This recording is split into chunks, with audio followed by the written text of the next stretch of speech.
Welcome back to another episode of the Site Report. Today I'm joined by Paige and Gerrit, two very familiar faces in the learning and development realm of Keller.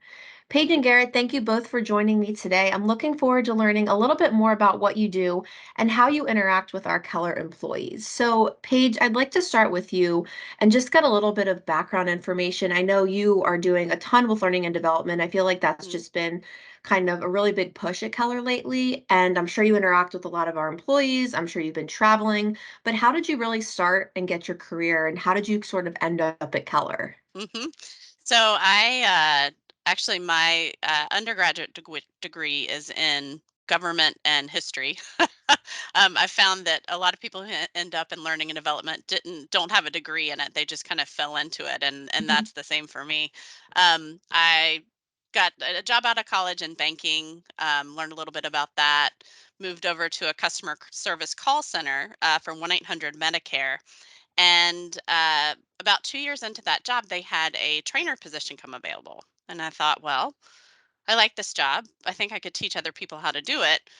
I want to apply for that job. And so I ended up being a trainer for Medicare call center representatives. And after that position, I spent most of my time for the next 10 years or so as a software trainer for a public relations software. And at that job, I learned a lot about creating video tutorials and software tutorials and doing webinars and things like that.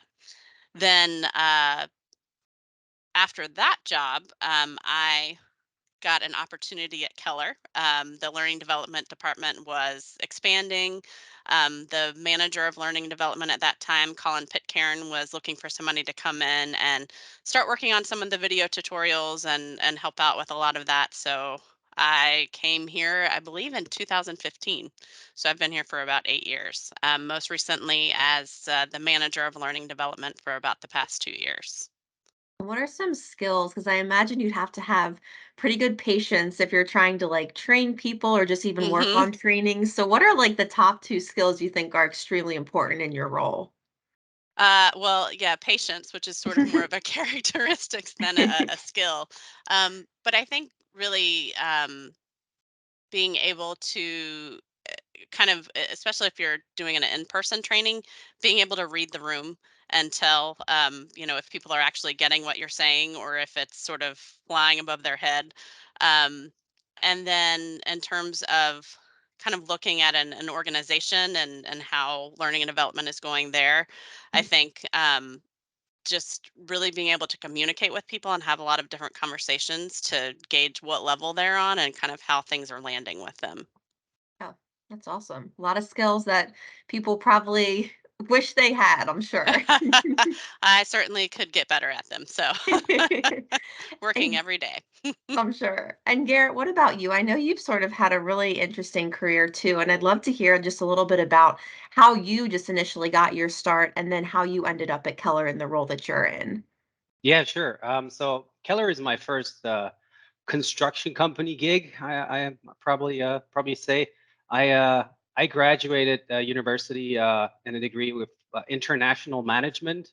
So that's probably doesn't tell you much, but it's it's pretty much a business degree and in English. So I graduated in Germany. I'm German, and the most appealing part of that job was, it's international. It involves language, Mhm. and it's business. So, I ended up with that and started my career in the automotive industry. So I joined Toyota Motor Europe to be more specific, in Brussels, Belgium, as a graduate. So it was a graduate trainee program, and I sort of ended up in the training and development department, which is a little bit different at Toyota because you're basically a coach and you Mm, train the organization in problem solving, process management, process design. So you're a bit of an internal consultant, and people come to you when they don't know how to find a solution to a problem and how to engage other people and collaborate. So that sort of set the scene for what happened afterwards. I uh, After a couple of years, actually joined a proper consulting company, Porsche Consulting. So that's a daughter company of the car manufacturer Porsche. Funny enough, though, 90% of the work they do is outside of Porsche in all kinds of different industries. So I became a process consultant for 5 or 6 years, and worked in many different industries. From paper packaging industry to car manufacturing to luxury goods to whatnot, you name it. Uh, Pretty typical for a consultant. Um, and then I got my first role as a leader of lean or operational excellence. I joined Alstom, which was later bought by GE. So some people might remember that. And we got carved out as a business, and then I became a co-owner of the company that resulted from that carve out, where we basically specialized in manufacturing air preheaters and heating elements and heat exchangers. So yet another industry. And from that, I finally, at some point, made my way to Keller, where I'm now the group lean director, and I have been for what is it now, my 7th year. So Paige, Yeah. yours is 8 and mine is 7, so approximately the same time. Yeah. That's great. And it does seem like you both are very people oriented. I feel like for the roles that you're in, you do have to kind of be people focused, I guess. Would you hmm say that's pretty much true? Yeah, I would say so. And I don't think you necessarily have to be an extrovert, because I actually, anytime I do like the Myers-Briggs test or anything like that, I'm usually in between introvert and extrovert. Mhm. Um, but I think you have to really be focused on people and think about people, because that's really what our job is about. Yeah. Yeah, pretty much. I mean, it's collaborative process improvement that we try to do. So you're basically a negotiator. You're Mhm. trying to build Mm. minimum consensus between 5, 6, or 7 people, the process owners. So it's very much focused around getting people to buy into solutions and coming up with solutions, and also accepting something, that probably they initially didn't want. Mhm. Yeah, that's very true. And then I know obviously there are a ton of trainings that you guys are both involved in. Paige, I know we've worked pretty closely with the driller training, the vibro hmm school. Garrett, I know you're traveling all over the place for the lean, I guess, workshop. So it doesn't matter who goes first, but I would just love to really dive into these trainings because I don't know if a lot of people are aware of actually how many trainings and opportunities there are for our Keller employees to really advance in their careers and just kind of continue that growth. So again, I know I've been kind of firsthand experience that vibro school and driller training and just seeing everybody out there together, working as a team, really looking to grow to that next level. Yeah, so I'll jump in kind of on the driller training and the vibro training. I think um, those have changed a little bit since the pandemic. I think uh, John Willett, who runs those, he at one point was kind of going out to job sites to do some of those trainings during the pandemic, so that we weren't bringing together 30 people in a room or on a job site, when that wasn't the wisest course of action.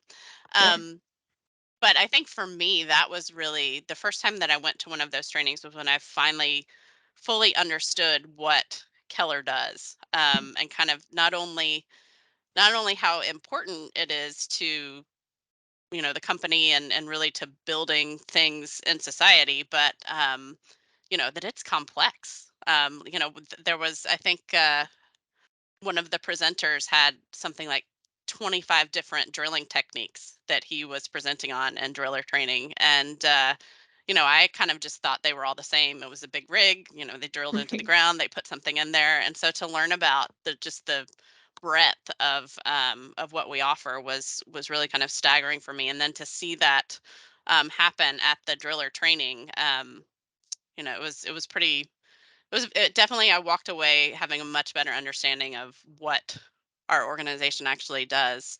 Um, in addition to those operations trainings that we kind of provide some admin support on my side, for we also have what we sort of colloquially refer to as the academies. So there's PM Academy, Field Leader Academy. PM Academy is geared towards newer PMs and assistant PMs who have maybe been in their role for anywhere from 2 to 5 years. And it's a mix of actual project management skills and some leadership skills.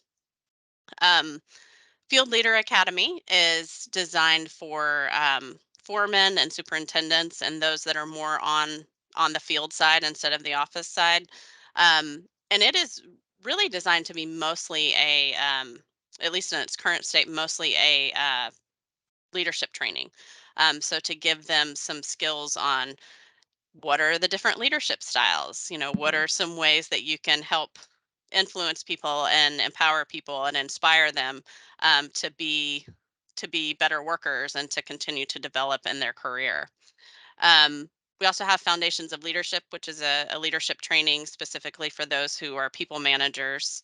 And then we have a Keller Counselor Sales Program training, which is kind of on the sales end of things. I know at Keller we don't like to think of ourselves as salespeople, but it's really about being almost like a consultant or a counselor for Mhm. our clients that we work with to really help them get a better feel for what Keller does and for us to be able to position ourselves well within that marketplace. And what's some of the feedback that you've received from employees who've gone through these programs? I mean, are they saying, "Oh, I've learned so much. This is great. This is going to help me in my career here." What does that sort of look like?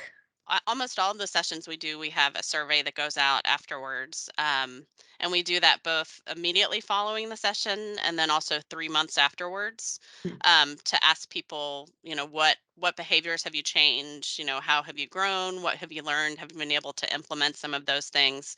And we also send something to their manager, Mhm. to see if their manager has observed any of those changes as well. And I think, gosh, the last numbers I looked at, I think it was around 80% of people who had attended the trainings had some type of change that they had implemented Mhm. based on those sessions and the programs that they had been through. So I think it really shows that the investment that Keller puts into those can really come back for people in their career. And one thing I've noticed, especially with the leadership trainings, is a lot of it is communication skills that Mhm. can be used across all areas of someone's life, not just in your career, but it can help with your personal life and your relationships as well. Sure. Yeah, that's always useful if you can learn something at work and then apply it into your Hmm. personal life. And then, Garrett, I want to talk a little bit about the lean workshops that you work on because I know you're super active on LinkedIn. I'm always seeing where you're going, who you're working with. So, just talk about what that really looks like for you and just kind of how those events are structured and really what those employees are getting out of this. On the lean side, it's a bit of a journey that we go on together as a branch or as a business unit. I mean, Keller has been doing process improvement since the dawn of time, basically since we exist as a company. So, what's the benefit of engaging in lean now? It's a structured approach, right? It's a structured approach to continuous process improvement so that it's not ad hoc or driven by a certain individual. Um, and it's something that you do continuously. So maybe every 3 or 4 months you engage your branch in an improvement workshop or so, but it has to become sort of common practice so that it's not a special event anymore. But in order to get there, what we usually do is we start out on a branch level, get together the leadership team and engage them in a lean leadership training. So that's good old training. So that's the training element of this. It's very interactive. We get them in a room, we do a little bit of PowerPoint, and then we run them through what we call a lean simulation, which is an action-oriented learning game where you sort of you play 3 rounds and you experience the impact of continuous process improvement on your value chain. It's a lot of fun, but it's also very very visual, very transparent what we want to do, and it seems to resonate very well with our employees at Keller. They like the hands-on, they like the visual, the direct impact. The point of that training day is not to get people to become lean experts. It's to get buy-in. So after that day, they say, all right, this isn't half bad. I would like to engage in this. And I'm also going to tell, my subordinates, my people to engage in this because I see value in it. And once they say, yep, this is good. And I'm saying leadership. I'm not saying Mhm. managers. Leadership roles are much broader. You could be a field engineer. You're Sure. leading people in the field. You could be a superintendent. You're leading people. You could Mhm. be a manager in finance. You're leading people. So it's basically a bunch of different people from different areas of the business. So once everybody understands that what we're trying to do is make their lives easier, it's making processes less frustrating, and at the end of the day also create efficiencies, they usually buy in and say, all right, let's try this together. And then we get into the hands-on, the on-the-job development side of things, basically. We identify certain techniques. Paige was talking about vibro or CFA piling or whatnot, something that is important for that branch. And we engage with a small analysis core team in analyzing the entire value chain for improvement opportunity. Again, this way you get a lot of buy-in from people because you talk from people in sales, you talk to people in estimating, you talk to the PMs, you talk to the guys in the yard, you talk to procurement, you talk to the guys on site in accounting, and so on. So basically, at the end of the day, you have a bunch of improvement potentials and probably also some figures along with that that help you convince people to do something about those opportunities. And then we cherry pick and we say, all right, item 4, 7, 12, and 15 of our list here, they deserve some attention.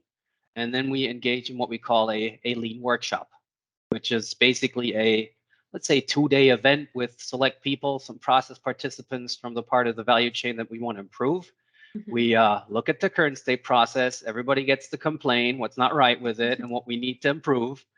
But same day, we go into brainstorming, what can we do about it? And then we agree on which ideas we want to implement.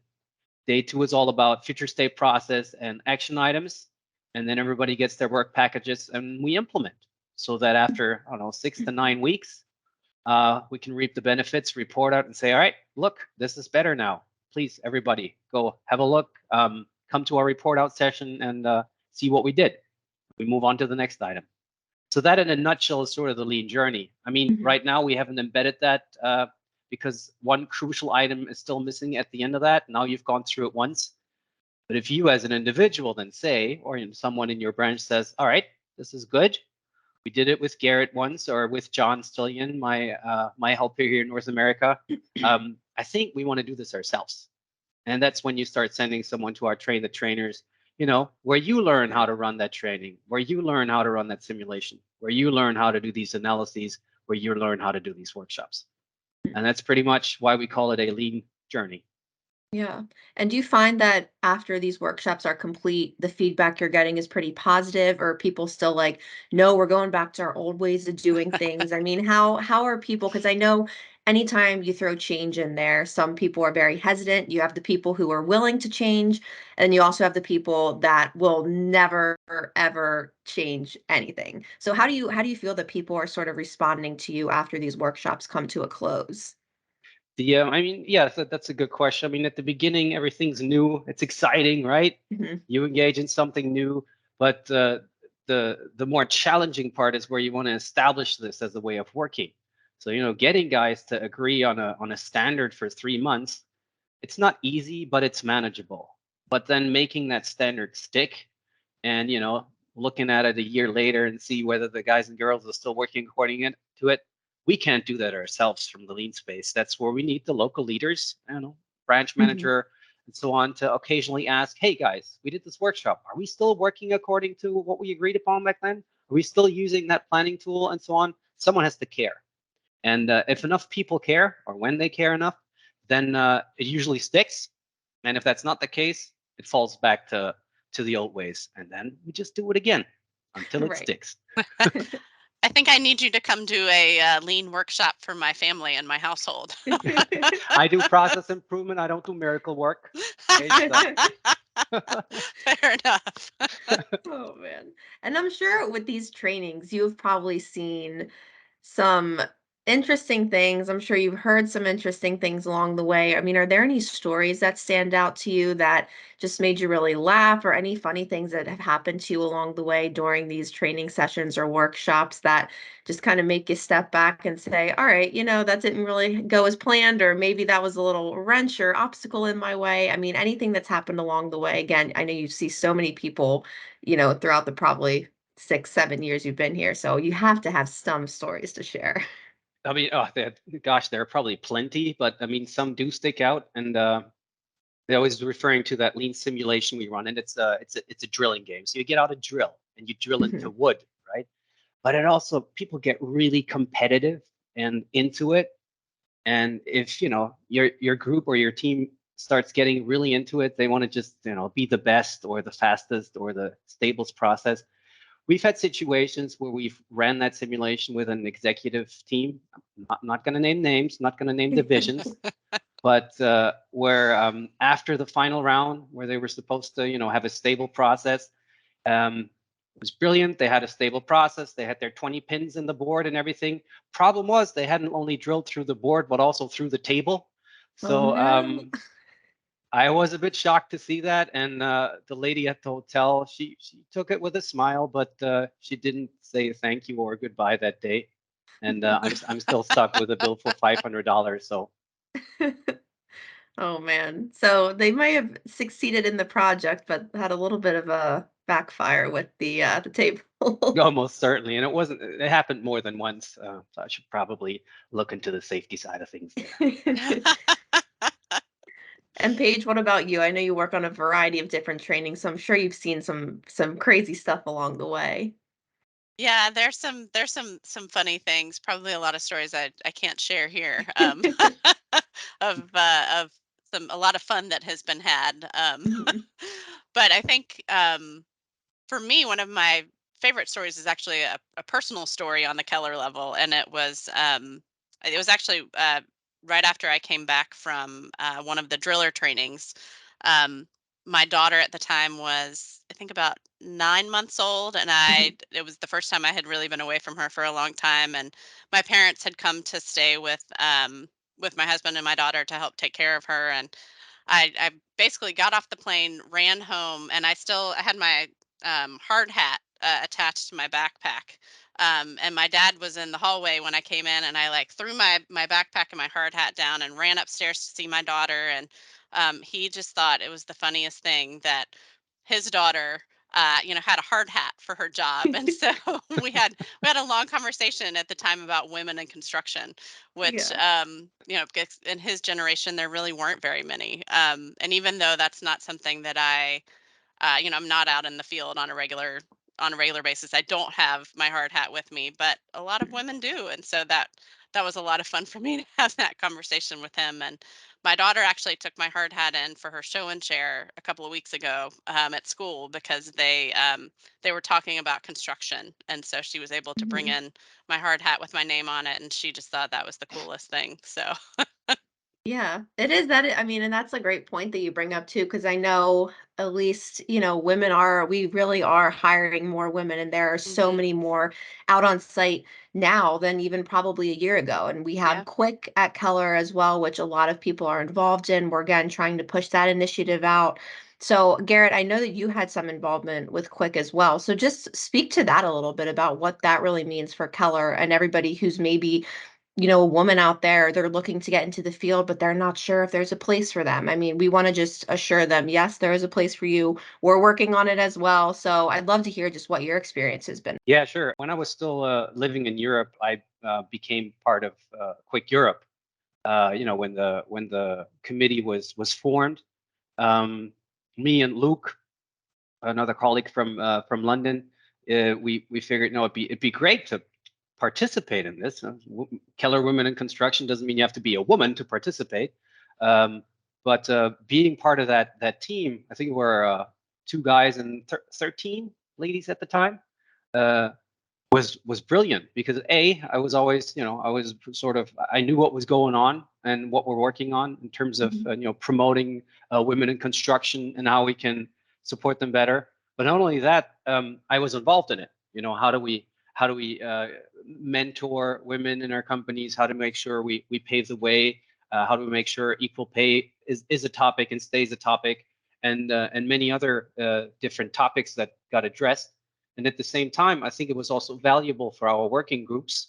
We were four back in the days to have a different perspective. So that it doesn't only get looked at through women's eyes, but also Luke and I giving some input for that, or at least Mhm. consult. So yeah, I enjoyed that a lot. When the group started, I was really kind of working hard on some other stuff, so I didn't get a chance to join. But um, I know for me, I think not only is it an important thing that people know that women can be in construction, but that it doesn't also necessarily mean that you're an engineer or or you're out on site all of the time. And I would encourage anyone within the company, but women especially, that if you work for Keller and you've never had the opportunity to go out to a job site or to somewhere in the field, look for an opportunity to do that. Chat with your manager. More than likely, if you're at a Keller office, there is somewhere close by that you can go. And I think it just gives you a very different perspective to connect with what we're actually doing as a company. And for me, that's just really been very valuable. I agree with that. I do go out to sites a lot to capture videos and photos. And when I'm out there, I feel like they're just so appreciative that you're taking the time to understand what they're doing and what the company is doing as a whole. They've always been so respectful to me. Again, I don't know really half the time what's going on out, you can see the rigs, but I'm like, what are we doing here? What are we drilling? What's this for? And they're always willing to share that with you, tell you what's going on, explain it in greater detail as they're still working. So, I mean, it's great to get out there, like you were saying. At Keller, our employees are the key to our success. We give our employees the tools they need to be successful in their careers. As part of the connected companies of Keller, our employees have access to a global network of industry experts and thought leaders. Whether you are just entering the workforce or a seasoned professional, Keller will help you to develop a career path tailored to your strengths. As we continuously grow, so do our career opportunities. To prepare our employees, we invest in their professional and personal development. We offer specialized learning and development programs tailored to specific career paths, from our project manager and field leadership academies to our foundations of leadership.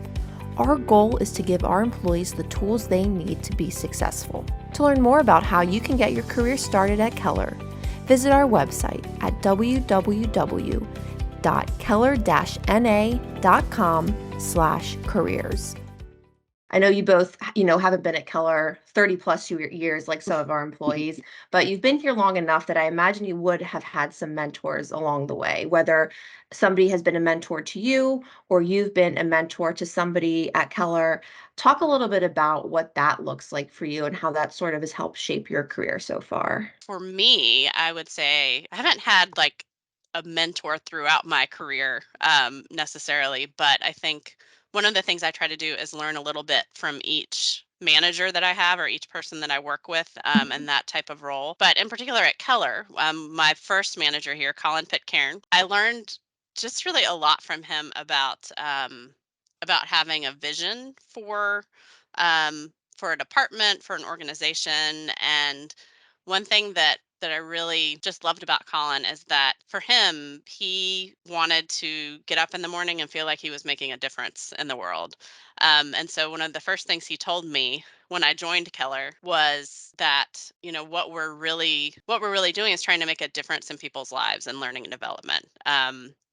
We're part of a company that's building things and putting things in the ground, and we're able to contribute to that by supporting the employees that do that. But so many of the stories that he would tell would be about their own personal growth and development that he was able to see that also affected their career and helped them move forward in that. But for him, I think really just seeing people grow as people and as humans, not just as employees, was what really got him going and got him up in the morning and doing his job. And so I try to take some of that and remember that when I'm doing what I do. Just think that he was an incredible person, and I was very very lucky to get to work with him for the years that I did. I think that's very well said. I don't know if a lot of people think about it that way, that though we're not the people in the field doing the work, that we are still behind the scenes supporting them. So that's a great way to look at it. Hmm. Why are we doing what we do? Why do we get up and go to work? There were a lot of people that mentored me. I think,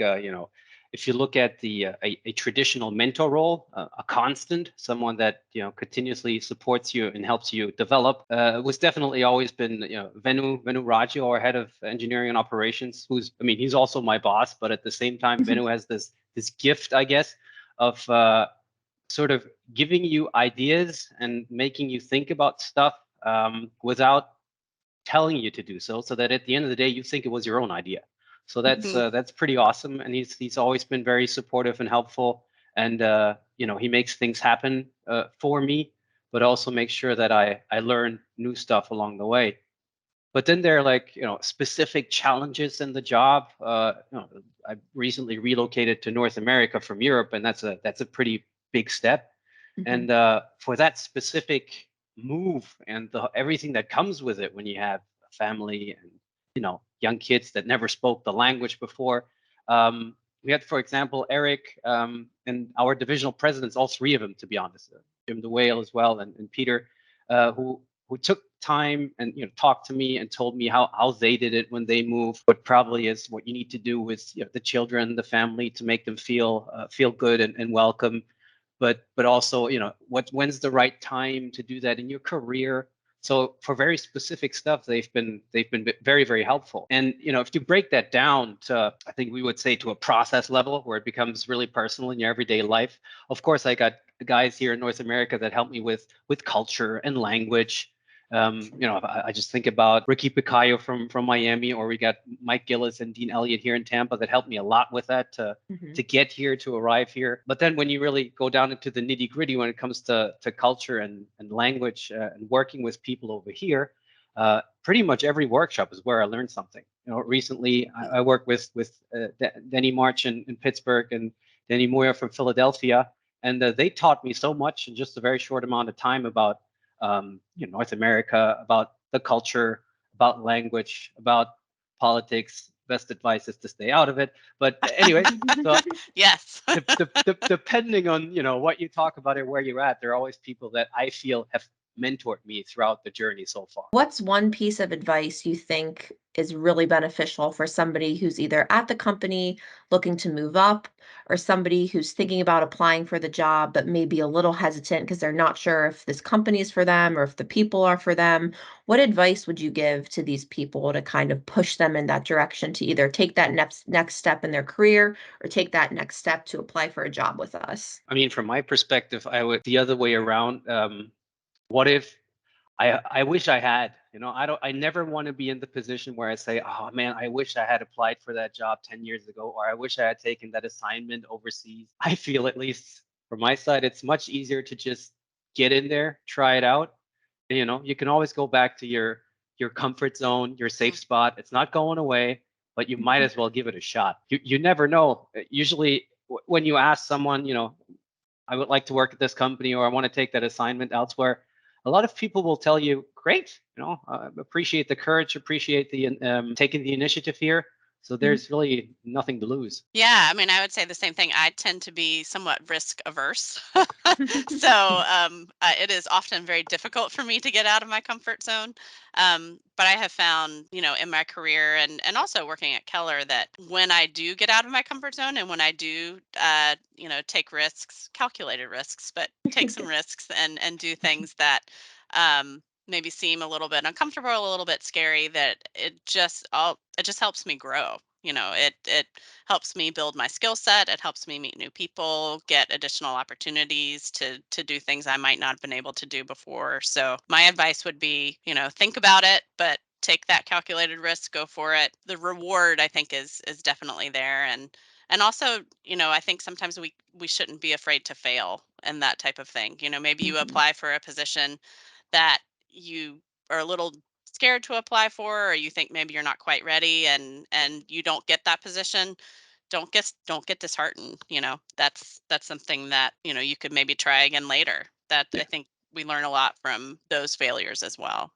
And we have plenty of colleagues that actually have done that, now that you mention it. Yeah. Well, this has been a really great conversation. I've been really enjoyed getting to know what you guys do on a day-to-day basis. Thank you guys both for joining us today. Thanks, Lauren. Thanks for having us, Lauren. And that about wraps it up for our show today. Thank you so much for listening. We hope you were able to learn a little bit more about the people who make our company so great. And as always, make sure to follow us on social media on LinkedIn, Instagram, Facebook, and Twitter. And you can always visit our website for more information at www.keller-na.com.